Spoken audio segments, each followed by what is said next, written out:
Hello everyone. तो इस video में हम लोग बात करने वाले हैं यहाँ पे इंजीनियरिंग ग्राफिक्स के बारे में। तो आज के इस वीडियो में हम लोग जो यहाँ पे इंजीनियरिंग ग्राफिक्स का जो सिलेबस है उसको समझेंगे। और जो इसके बाद जो यहाँ पे वीडियो आएगा नेक्स्ट वीडियो, उसमें हम लोग यहाँ पे सारा जो जो भी सिलेबस है उसको मैं आपको यहाँ पे कवर कराने वाला हूँ। ठीक है। तो फिलहाल यहाँ पे इंजीनियरिंग ग्राफिक्स है। अभी जो फर्स्ट सेमेस्टर के छात्र हैं, मैकेनिकल के होंगे और इलेक्ट्रिकल जो जिनका ब्रांच है, वो अभी फिलहाल इंजीनियरिंग ग्राफिक्स जो वो पढ़ेंगे। उसके बाद जो आपका सेमेस्टर, आपका जब सिविल और इलेक्ट्रॉनिक्स जब वो सेकेंड सेमेस्टर में चले जाएंगे, तो उनको भी यहाँ पे इंजीनियरिंग ग्राफिक्स जो होता है वो पढ़ना होता है। ठीक है।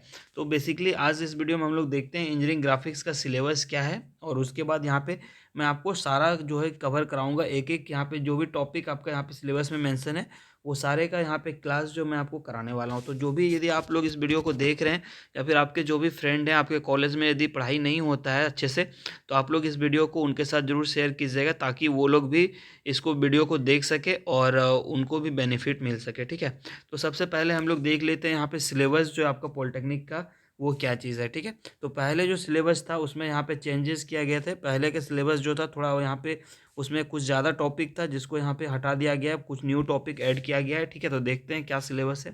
तो देखिए, सबसे पहले यदि हम लोग बात करें तो सिलेबस जो है आपका इंजीनियरिंग ग्राफिक्स का, उसको यहाँ पे टोटल हम लोग देखें तो 6 यूनिट में डिवाइड किया गया है। ठीक है। देख सकते हैं आप लोग, टोटल 6 यूनिट में डिवाइड किया गया है। तो सबसे पहले हम लोग बात करते हैं यूनिट 1 का, जो कि पहला यूनिट है आपका। तो इसमें यदि हम लोग देखें तो बेसिक एलिमेंट ऑफ ड्राइंग है ना। तो बेसिक एलिमेंट्स के बारे में पढ़ने होते हैं हमको यहाँ पे, जिसमें कि ड्राइंग का जो आपको ड्राइंग जो आप लोग बनाते हैं, तो उसके लिए हम लोग कौन कौन सा इंस्ट्रूमेंट जो यूज़ करते हैं, जैसे ड्राइंग बोर्ड हो गया, पेंसिल हो गया, स्केल हो गया, प्रोटेक्टर हो गया, मिनी ड्राफ्टर हो गया। तो यहाँ पे बेसिकली हमें ड्राइंग इंस्ट्रूमेंट के बारे में इसमें पढ़ना है। ठीक है। और उसका यूज़ पढ़ना है कि कहाँ पे किसका यूज़ करेंगे। ठीक है। तो ये सारा चीज़ है। उसके बाद आपको यहाँ पे डिफरेंट टाइप्स ऑफ लाइंस जो वो पढ़ने हैं, और उसका अप्लीकेशंस। लाइन जो होता है हमारा बहुत ही इंपॉर्टेंट है, और एग्जाम में इससे हर एक बार क्वेश्चन आता है आपका। ठीक है। तो लाइन के बारे में पढ़ना है, और उसका अप्लीकेशंस कहाँ पे उसको हम लोग यूज़ करते हैं। उसके बाद नेक्स्ट देखें तो यहाँ पे रिप्रेजेंटेटिव फ्रैक्शंस, जिसको आरएफ शॉर्ट में बोलते हैं, जिसमें आपका यहाँ पे पढ़ना रिड्यूसिंग स्केल, इनलार्ज हो गया, फुल साइज स्केल के बारे में पढ़ना है आपको यहाँ पे। उसके बाद इंजीनियरिंग स्केल में आपको पढ़ना है प्लेन स्केल और डायगोनल स्केल। ठीक है। तो ये हो गया, आपको पढ़ना है। उसके बाद फर्स्ट यूनिट में और देखें तो डायमेंशन आपको करने के लिए सीखना है, डायमेंशनिंग कैसे किया जाता है उसके बारे में पढ़ना है। उसके बाद यहाँ पे चैन डायमेंशनिंग हो गया, पैरेलल हो गया, कोऑर्डिनेट डायमेंशनिंग हो गया, ये सारी चीज़ आपको यहाँ पे पढ़ना है। ठीक है। उसके बाद जो नेक्स्ट इसमें फर्स्ट यूनिट में पढ़ना, वो आपका ज्योमेट्रिकल कंस्ट्रक्शंस है। ठीक है। जिसमें आपको हो गया ज्योमेट्रिकल कंस्ट्रक्शन में यदि हम लोग देखें तो लाइन को कैसे डिवाइड करते हैं, एंगल को कैसे बाइसेक्ट करते हैं, ट्राइसेक्ट करते हैं, पेंटागोन कैसे बनाते हैं, हेक्सागोन कैसे बनाते हैं, हेप्टागोन कैसे बनाते हैं। तो इन सारी चीज़ों के बारे में इसमें हम लोगों को बेसिकली पढ़ना होता है। एलिप्स कंस्ट्रक्शन हो गया, हाइपरबोला, पैराबोला, ये सारी चीज़ इसमें हम लोगों को पढ़ना होता है। ठीक है। तो वन बाय वन यहाँ पे मैं सारा कुछ आपको यहाँ पे कवर कराऊंगा। फर्स्ट यूनिट पहले हम लोग करेंगे, उसके बाद हम लोग नेक्स्ट यूनिट पढ़ेंगे, जिसमें कि आपको ऑर्थोग्राफिक प्रोजेक्शन बेसिकली पढ़ना है। और थर्ड यूनिट जो उसमें आपको आइसोमेट्रिक प्रोजेक्शन पढ़ना है। उसके बाद फोर्थ में देख सकते हैं फ्री हैंड स्केचिंग। तो जब हम लोग इस सारे टॉपिक के ऊपर जाएंगे, तो वहाँ पे हम लोग डिटेल से देखेंगे क्या चीज़ है ये सब। ठीक है। तो फिलहाल हम लोग जो है यहाँ पे स्टार्ट करेंगे फर्स्ट यूनिट, इसलिए मैंने फर्स्ट यूनिट को आपको डिटेल में समझा दिया है। और ज़्यादातर जो क्वेश्चन होते हैं फर्स्ट यूनिट से, इसमें आपको ऑब्जेक्टिव टाइप क्वेश्चंस देखने के लिए मिलता है। और लाइन से जो होता है, एक 4 मार्क्स का क्वेश्चन आपका लाइन से पूछा जाता है। उसके बाद स्केल कंस्ट्रक्शन से भी आपका एक 4 मार्क्स का क्वेश्चन जो होता है वो पूछा जाता है। ठीक है। तो इस तरह से यदि हम लोग देखें तो ये भी आपका बहुत इंपॉर्टेंट होता है। और एग्जाम में यदि हम लोग बात करें तो करीब इससे आपका 15 मार्क्स का क्वेश्चन जो आपका यूनिट 1 से आता है। ठीक है। तो बहुत ही इंपॉर्टेंट है आपके लिए। तो इसको हम लोग डिटेल में देखेंगे। तो चलिए अब स्टार्ट करते हैं यहाँ पे यूनिट 1।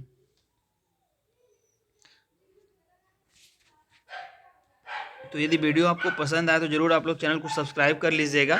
और यदि कोई भी आप लोग सुझाव देना चाहते हैं तो आप लोग नीचे कमेंट करके बता सकते हैं, या फिर यदि आप लोग लाइव क्लास चाहते हैं तो नीचे कमेंट करके बताइएगा, तो मैं आपके लिए लाइव क्लास लाऊंगा। और यदि आप लोग किसी अदर टॉपिक के ऊपर वीडियो चाहते हैं तो उससे रिलेटेड भी आप लोग नीचे कमेंट करके बता सकते हैं। ठीक है। तो चलिए शुरू करते हैं। सबसे पहले हम लोग समझते हैं इंजीनियरिंग ग्राफिक्स बेसिकली होता क्या है। ठीक है। इंजीनियरिंग ग्राफिक्स आखिर कहते किसको हैं, क्योंकि देखिए, यदि आप जो भी चीज़ पढ़ रहे हैं, यदि किसी भी सब्जेक्ट के बारे में पढ़ रहे हैं, तो उस सब्जेक्ट बेसिकली वो सब्जेक्ट क्या है ये जानना बहुत ही ज़रूरी है। हालांकि ये एग्ज़ाम पॉइंट ऑफ व्यू से इम्पॉर्टेंट नहीं है, क्योंकि एग्ज़ाम में आपको डेफिनेशन नहीं पूछा जाता है, लेकिन आपके नॉलेज के लिए आपको डेफिनेशन जानना ज़रूरी है। ठीक है, तो समझते हैं इंजीनियरिंग ग्राफिक्स बेसिकली है क्या। तो देखिए इंजीनियरिंग ग्राफिक्स एक्चुअली है क्या, तो ये क्या है, एक लैंग्वेज है। हम लोग यदि सिंपल भाषा में बोलें तो ये क्या है, एक लैंग्वेज है जिसके थ्रू हम लोग क्या करते हैं, अपने विचारों को व्यक्त करते हैं। यानी माइंड, यदि सपोज आपके माइंड में कुछ चल रहा है कि आप कुछ बनाना चाह रहे हैं, सपोज आप मशीन हो सकता है बनाना चाह रहे हो, या कोई भी बिल्डिंग बनाना चाह रहे हो, तो सबसे पहले आप लोग क्या करते हैं, तो उसका हम लोग क्या करते हैं, ड्राइंग तैयार करते हैं, स्केच तैयार करते हैं। ठीक है, क्योंकि यदि हम लोग सपोज हमको कोई एक बिल्डिंग बनाना है, और हमने यहाँ पे सारा कुछ डिज़ाइन कर लिया कि यहाँ पे बेडरूम रहेगा, यहाँ पे वॉशरूम रहेगा, यहाँ पे किचन रहेगा, लेकिन हो सकता है कि कोई दूसरा मेंबर हो घर के जिसको कि ये ड्राइंग पसंद ना आए, उनको लग सकता है कि यहाँ पे ये चीज़ रखना है। तो इस वजह से हम लोग यदि डायरेक्ट कंस्ट्रक्शन करेंगे तो फिर उसको तोड़ के फिर से बना पाना, ये चीज़ क्या होता है, पॉसिबल नहीं हो पाता है। इस वजह से सबसे पहले हम लोग क्या करते हैं, ड्राइंग प्रिपेयर करते हैं। ठीक है, तो यदि ड्राइंग में किसी भी प्रकार का यहाँ पे आपको पसंद नहीं आता है तो आप उसमें आसानी से चेंज कर सकते हैं, लेकिन एक बार कंस्ट्रक्शन यदि हो जाता है तो फिर आप उसको चेंज नहीं कर सकते हैं। ठीक है, तो इसलिए ड्राइंग जो होता है बहुत ही ज़्यादा इंपॉर्टेंट होता है, और समझते हैं इसको डिटेल में। तो देखते हैं, सबसे पहले डेफिनेशन देख लेते हैं। तो ये क्या होता है, the way of representation of object और ideas on a plain paper with the help of some good instrument by systematic means of line to represent object in its proper shape size dimension is called engineering drawing और engineering graphics. मतलब क्या है इसका, इसमें simple language में इसको दिए वही समझे हम लोग। तो ये क्या है, अपने विचारों को यानी अपने आइडिया को प्लेन पेपर के ऊपर यहाँ पे प्रेजेंट करने का एक माध्यम है, जिसमें हम लोग क्या यूज़ करते हैं, तो कुछ गुड इंस्ट्रूमेंट यूज़ करते हैं, ड्राइंग इंस्ट्रूमेंट यूज़ करते हैं, और जिसको हम लोग यहाँ पे पेपर के ऊपर इंस्ट्रूमेंट के हेल्प से हम लोग यहाँ पे दर्शाते हैं। ठीक है, तो ये हो गया आपका इंजीनियरिंग ड्राइंग। और इसको दूसरा चीज़ देखें यहाँ पे, तो इंजीनियरिंग ड्राइंग जो होता है इसका बेसिकली कौन यूज़ करता है, तो ये इंजीनियर्स लोग इसका यूज़ करते हैं। ठीक है, इसलिए इसको ड्राइंग को बोला जाता है क्या, लैंग्वेज ऑफ इंजीनियर्स भी बोला जाता है, क्योंकि इंजीनियर्स लोग ही इसका यूज़ करते हैं। ठीक है, उसके बाद थर्ड देखें तो इसको यूनिवर्सल लैंग्वेज भी बोला जाता है। ठीक है, और इसको ग्राफिकल लैंग्वेज भी बोलते हैं। तो ये चीज़ आपको याद रखने हैं। उसके बाद जो आपको इम्पोर्टेंट जो आपको पढ़ना है वो आपका ड्राइंग इंस्ट्रूमेंट के बारे में आपको पढ़ना है। ठीक है, तो जो आगे पढ़ना है वो क्या है, ड्राइंग इंस्ट्रूमेंट, जो कि आपके एग्जाम पॉइंट ऑफ व्यू से बहुत ही इंपॉर्टेंट है। तो देख लेते हैं यहाँ पे कौन कौन से ड्राइंग इंस्ट्रूमेंट के बारे में आपको पढ़ना है। तो सबसे पहले बात करें तो ड्राइंग बोर्ड, इससे आपका ऑब्जेक्टिव क्वेश्चन आता है। उसके बाद सेट आपका यहाँ पे टी स्क्वायर हो गया, सेट स्क्वायर के बारे में पढ़ना आपको। चौथा नंबर देखें तो ड्राइंग बॉक्स, आपका इंस्ट्रूमेंट बॉक्स जो होता है उसमें क्या क्या रहता है उसके बारे में जानना है आपको। तो यहाँ पे लार्ज साइज कंपास हो गया, उसके बाद लेंथनिंग बार हो गया, स्मॉल बो कंपास हो गया, लार्ज साइज डिवाइडर हो गया, स्मॉल बो डिवाइडर हो गया। तो ये सारी चीज़ें हैं आपके यहाँ पे। उसके बाद नीचे देखें तो स्केल हो गया, प्रोटेक्टर हो गया, फ्रेंच कर्व हो गया, ड्राइंग सीट हो गया, ड्राइंग पेंसिल हो गया, और आगे देखें सैंड पेपर ब्लॉक हो गया, इरेजर हो गया, ड्राइंग पिन हो गया, क्लिप एडेसिव टेप हो गया, डस्टर हो गया, mini drafter, roll and draw. तो ये सारे टोटल यदि हम लोग देखें तो 15 हो गया इंस्ट्रूमेंट जिसके बारे में आपको पढ़ना है, और इससे जो होते हैं सिर्फ एग्जाम में ऑब्जेक्टिव क्वेश्चंस जो है पूछे जाते हैं। ठीक है, तो चलिए सबसे पहला जो आपका ड्राइंग बोर्ड, इसको हम लोग समझते हैं और इसके बारे में डिटेल से जानते हैं, और फिर हम आपको बताएंगे किस टाइप के क्वेश्चंस इससे पूछे जाते हैं। ठीक है, तो चलिए देखते हैं ड्राइंग बोर्ड बेसिकली क्या होता है। तो यदि सिंपल सेंटेंस में हम लोग समझें यहाँ पे, तो ड्राइंग बोर्ड बेसिकली क्या होता है कि ड्राइंग बनाने के लिए हम लोग जिस बोर्ड का यूज़ करते हैं उसे हम लोग ड्राइंग बोर्ड बोलते हैं, और वो कुछ इस प्रकार से आपको दिखाई देगा। ठीक है, तो ड्राइंग बोर्ड में बेसिकली क्या होता है, तो ये किसका बनता है आपको देख सकते हैं इस तरह से। इस बहुत सारे स्ट्रिप होते हैं, ठीक है, पट्टी होते हैं, जिसको यहाँ पे मिला के जो होता है ड्राइंग बोर्ड को बनाया जाता है। ठीक है, तो ये सारे पट्टी होते हैं, और इस पट्टी को यहाँ पे फिक्स करने के लिए दो पट्टी इस तरह से लगाया जाता है, आप लोग देख सकते हैं स्क्रू के हेल्प से। ठीक है, तो इसमें आपको याद रखना, ये जो आप लोग देख रहे हैं ना, ये सारे स्ट्रिप को फिक्स करने के लिए जो ये दो पट्टी दोनों साइड पे लगा हुआ रहता है, इसको बैटन बोलते हैं, जो कि आपको याद रखना है। तो एग्जाम में आपसे पूछे जाते हैं कि ड्राइंग बोर्ड के नीचे में जो दोनों साइड पे आपको पट्टी लगा रहता है उसको क्या कहते हैं, तो उसको क्या कहते हैं, बैटन कहते हैं। ये चीज़ याद रखना आपको। ठीक है, जो कि ड्राइंग बोर्ड के साथ किससे कसा रहता है, तो ये स्क्रू के माध्यम से, यहाँ पे देख सकते हैं ये सारे स्क्रू हैं जिसके माध्यम से ये सारे कसे हुए रहते हैं। ठीक है, इसका बेसिकली काम क्या है, तो ये जो होता है आपका ड्राइंग बोर्ड के जो पट्टी होते हैं उसको एक जगह पे फिक्स करके रखता है, ताकि वो एक दूसरे के ऊपर जो है ना चढ़ सके। ठीक है, या फिर अपने पोजीशन से जो वो हट ना सके, इसलिए इसको यहाँ पे लगाया जाता है ताकि ये अपने पोजीशन पे फिक्स्ड रहे। ठीक है, तो ये हो गया। उसके बाद नेक्स्ट हम लोग देखें यहाँ पे, तो ड्राइंग बोर्ड का जो ये वाला सिरा होता है आपका, यानी स्टार्टिंग सिरा जो होता है, किनारा जो होता है, उसको हम लोग बोलते हैं क्या, वर्किंग एज या इवोनी, क्योंकि सारा काम जो होता है वो यहीं से स्टार्ट होता है। ठीक है, तो इस तरह से आप समझ सकते हैं। मान लीजिए ये हमारा ड्राइंग बोर्ड है, ठीक है, तो ये बहुत सारे पट्टी है जिसके ऊपर, जिससे ये बना हुआ है, उसके नीचे में दो पट्टी लगाया जाता है दोनों साइड पे, जिसको हम लोग इवोनी बोलते हैं, और सॉरी जिसको हम लोग क्या बोलते हैं, बैटन बोलते हैं। और ये जो सिरा है उसका, जो स्टार्टिंग सिरा है, इसको हम लोग बोलते हैं क्या, वर्किंग एज। देख सकते हैं यहाँ पे वर्किंग एज, यहाँ से ही हमारा सारा काम जो होता है वो शुरू करते हैं हम लोग इस साइड से। ठीक है, तो इस साइड को क्या बोलते हैं, वर्किंग एज बोलते हैं, और इसी को शॉर्ट में क्या बोलते हैं, इबोनी भी बोला जाता है। ठीक है, याद रखिएगा, जो दूसरा नाम है वो इबोनी है, और इसी को वर्किंग एज भी बोलते हैं। ठीक है, तो एग्जाम में आता है आपका क्वेश्चन कि ड्राइंग बोर्ड का जो कार्यकारी भाग होता है उसको किस नाम से जानते हैं, तो क्या बोलेंगे, इवोनी बोलते हैं उसको। ठीक है, तो ये चीज़ आपको याद रखना। उसके बाद नेक्स्ट जो आपको याद रखना वो है आपका ड्राइंग बोर्ड का साइज़। ठीक है, डिफरेंट टाइप का ड्राइंग बोर्ड जो होता है हमारा, वो 4 डिफरेंट टाइप का ड्राइंग बोर्ड यहाँ पे मिलता है बेसिकली साइज़ में। इसका आपको साइज़ सभी का याद रखना। तो सबसे पहले यदि हम लोग देखें तो ड्राइंग बोर्ड जो होता है हमारा D0, पहला जो होता है वो D0 नाम से उसको डिनोट किया जाता है। उसके बाद D1 होता है, D2 होता है, D3 होता है। ठीक है, तो D0 का जो साइज़ होता है वो कितना होता है, 1500, 1025। तो ये याद रखना आपको, 1500, 1025 जो होता है ये साइज़ होता है D0 का, जो कि एग्जाम में पूछा जाता है। D0 का, D1 किसी भी एक का पूछ सकता है आपसे। ठीक है, MCQ ऑब्जेक्टिव क्वेश्चन जो आता है आपका, मल्टीपल चॉइस क्वेश्चन, उसमें पूछे जाएंगे। ठीक है, उसके बाद ये हम लोग बात करें D1 का, तो इसका साइज़ देखिए यहाँ पे याद रख सकते हैं आप लोग, 1000 जो यहाँ पे था ये आगे आ जाता है, फिर इसको 2 से, पहला वाला को 2 से भाग दे दीजिए, तो यहाँ पे 750 बेसिकली होता है। ठीक है, उसके बाद 25, तो ये हो जाएगा। फिर ये वाला जो रहेगा टर्म वो आगे आ जाता है। ठीक है, उसके बाद इसका हाफ 500 यहाँ पे आ गया, और यहाँ पे 15 होता है। ठीक है, फिर 500 आगे आता है, फिर इसका हाफ जो होता है 735, 50 सॉरी, ये नीचे आता है, और फिर 15 इधर आता है। ठीक है, तो ये चीज़ आपको याद रखना है, D1, D2, D3, D4, ये सबका साइज जो बेसिकली वो याद रखना आपको। ठीक है, और यदि हम लोग देखें यहाँ पे ये जो डी जीरो बोर्ड, यदि हम लोग देखें, यदि हम लोग D0 बोर्ड साइज़ का बोर्ड यूज़ कर रहे हैं, तो उसके लिए जो हम लोग पेपर यूज़ करेंगे वो कौन सा पेपर होगा, A0 साइज़ का पेपर यूज़ होगा।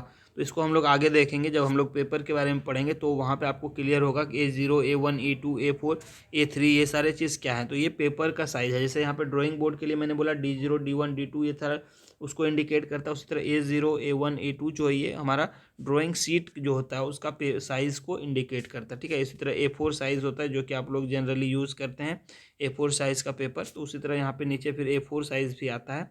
तो वो सारा जब हम लोग पेपर के बारे में पढ़ेंगे, ड्राइंग शीट्स के बारे में पढ़ेंगे, तो वहाँ पे ये सारी चीज़ हम लोग देखेंगे डिटेल से। ठीक है, तो अभी फ़िलहाल आपको क्या याद रखना है, तो ये चारों साइज़ जो है इसको याद रखना है। ठीक है, और जो आपका ये दोनों पट्टी होता है पीछे साइड में, वो उसको याद रखना है, बैटन बोलते हैं। और जो वर्किंग एज होता है जहाँ से कार्य हम लोग शुरू करते हैं उसको बोलते हैं इवोनी। तो बस इतना याद रखना आपको ड्राइंग बोर्ड के बारे में। ठीक है, तो यहाँ पे कुछ डिटेल्स में यहाँ पे मैंने लिख दिया है, आप लोग इसको पढ़ लीजिएगा। तो देखते लेते हैं यहाँ पे ड्राइंग बोर्ड जो होता है बेसिकली एक ऐसा होता है, रेक्टेंगुलर इन शेप में होता है। ठीक है, आयत के आकार में होता है, और ये किससे बना रहता है, तो वेल सीसन्ड सॉफ्ट, यहाँ पे देख सकते हैं वुड का बना हुआ रहता है, जिसका थिकनेस बेसिकली हम लोग देखें तो 25 mm और 15 mm का होता है, जो कि मैंने ऊपर भी आपको यहाँ पे टेबल में भी दिखाया। तो ये आपका क्या है, थिकनेस है ना, ये लंबाई है, ये चौड़ाई है, और ये उसका थिकनेस है ना, मोटाई है। तो यही हो गया, 25 mm का रहता है, और लकड़ी का, सॉफ्ट लकड़ी का बना हुआ रहता है। ठीक है, तो यहाँ पे आप लोग देख सकते हैं ये सारी चीज़ें यहाँ पे लिखे गए हैं। और जो one of the edge of the drawing board is used as a working edge है। यस, एक एज जो एक छोर जो होता है उसको हम लोग वर्किंग एज के तौर पे यूज़ करते हैं, जिसमें T² ये सारी चीज़ को हम लोग क्या कराते हैं, स्लाइड कराते हैं। स्लाइड कराने का मतलब क्या है कि आपका ये आपका ड्राइंग बोर्ड है, सपोज मान लीजिए ये हमारा ड्राइंग बोर्ड है। ठीक है, तो यहाँ पे हम लोग क्या करेंगे, T² लगाएंगे इस तरह से, और इसको इस छोर पे इसका क्या होता है, ये स्लाइड करता है, मतलब ऊपर नीचे इस तरह से इसको हम लोग यहाँ पे कर सकते हैं। तो जब ऊपर कर लाइन खींचना होगा तो ऊपर ले जाएंगे, नीचे लाइन करना होगा तो नीचे ले आएंगे। ठीक है, तो इसलिए इसको बोलते हैं क्या, यहाँ पे T² वगैरह को हम लोग स्लाइड करा सकते हैं, वर्किंग एज जिसको इबोनी बोलते हैं। ठीक है, तो ये सारी चीज़ें हैं जो कि आप लोग को याद रखना है ड्राइंग बोर्ड से संबंधित, राइट। अब नेक्स्ट जो हम लोग को पढ़ना वो है T²। तो T² जैसा कि नाम से पता चलता है T² यानी इसका जो शेप रहता है वो कैसा रहता है, तो टी के जैसा रहता है। टी कैसा रहता है, आप लोग टी देखे होंगे, टी इस तरह से रहता है आपका, इंग्लिश लेटर टी है ना। तो ये हो गया टी, देख सकते हैं आप लोग पूरा टी जैसा शेप में दिख रहा है, इसलिए इसको बोलते हैं क्या, T²। ठीक है, तो ये बेसिकली दो पार्ट इसमें होता है। पहला जो होता है ये वाला जो पार्ट देख रहे हैं इसको हम लोग ब्लेड बोलते हैं, और ऊपर जो ये वाला पार्ट देख रहे हैं इसको क्या बोलते हैं, स्टॉक बोलते हैं, और हेड भी बोला जाता है इसको। ठीक है, हेड भी बोलते हैं ऊपर वाले पार्ट को, और स्टॉक दोनों नाम से इसको जानते हैं। तो जो हमारा टी स्क्वायर होता है दो चीज़ से बना है, पहला हो गया ब्लेड, दूसरा जो हो गया वो क्या हो गया, स्टॉक या हेड। ठीक है, अब देखें टी स्क्वायर का यदि हम लोग यूज़ देखें तो इसका जो यूज़ हम लोग लेते हैं तो ये वाला जो पार्ट होता है इसका हम लोग बेसिकली यूज़ करते हैं, और इससे हम लोग क्या करते हैं, लाइन खींचने के लिए यूज़ करते हैं, इसलिए इसको क्या बोलते हैं, वर्किंग एज बोलते हैं। यानी हम लोग इसको काम में लेते हैं ये वाले भाग को, जो कि इसका क्या होता है, ब्लेड होता है। ठीक है, तो याद रखना जो टी स्क्वायर है इसका कौन सा पार्ट हमारे यूज़ में आता है, तो इसका ब्लेड वाला भाग जो होता है ये हमारा यूज़ में आता है। ठीक है, और ये ब्लेड और हेड जो होता है एक दूसरे के साथ कितना पे रहता है, 90 डिग्री पे रहता है। ये चीज़ भी आपको दिमाग में रखना है। ठीक है, तो इससे रिलेटेड चीज़ें यहाँ पे लिखी हुई आप देख सकते हैं। It consist of two part, पहला क्या होता है, ब्लेड होता है, दूसरा जो होता है स्टॉक होता है, joint together at right angle to each other by means of screw और पिन। ठीक है, तो ये दो पार्ट कंसिस्ट करता है, पहला आपको मैंने बताया ब्लेड, दूसरा हो गया हेड जो कि आपका राइट एंगल 90 डिग्री पे रहता है, और ये किसके थ्रू ज्वाइंट होता है, तो ये स्क्रू या फिर पिन के थ्रू यहाँ पे ज्वाइंट रहता है। देख सकते हैं यहाँ पे 4 गो आपको दिख रहा होगा पिन लगा हुआ है, तो ये पिन या स्क्रू के थ्रू ज्वाइंट रहता है। ठीक है, उसके बाद देखें इसका आपका यहाँ पे it is use to draw parallel and perpendicular line with proper measurement, right.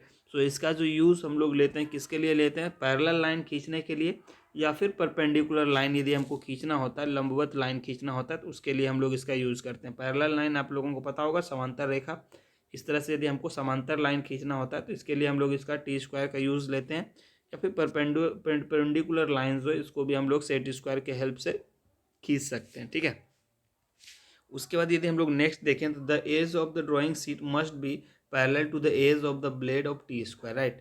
तो देखिए ड्राइंग शीट जब हम लोग ड्राइंग बोर्ड के ऊपर लगाते हैं तो उसका जो किनारा होता है, एज जो होता है ना, वो टी स्क्वायर का जो एज होता है उसके बस पैरेलल होना चाहिए, थोड़ा बहुत भी टेढ़ा मेढ़ा नहीं चलेगा। ऐसे नहीं ड्राइंग बोर्ड हम ऐसे लगा दिए ड्राइंग शीट, और हमारा जो टी स्क्वायर है उसका एज ऐसे है, तो दोनों एक दूसरे के क्या होना चाहिए, हमेशा पैरेलल रहना चाहिए। तो ये चीज़ भी ध्यान रखना है।